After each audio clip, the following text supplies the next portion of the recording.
अरशद का postmortem complete हो गया है, सारा कुछ पेम्स ने हमसे बहुत ताउन किया, उनका शुक्रिया।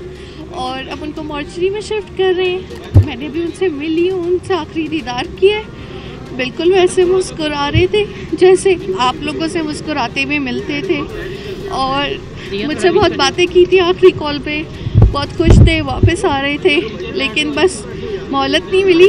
आप सबसे एक गुजारिश है, वो शहीद है, आज़ादी की जंग में शहीद हुए, उनके लिए दुआ करें।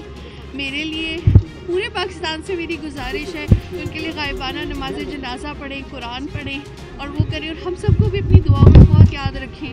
आप सब यहाँ पे आए, आपका शुक्रिया, पुलिस के भाइयों का बहुत शुक्रिया, और हमें इस वक्त आपके साथ दुआओं और हमदर्दी की बहुत ज़रूरत है। हम बेआसरा हो गए, हमारे घर में एक ही मर्द था जो चला गया है, तो प्लीज़ हमारे लिए बहुत दुआ।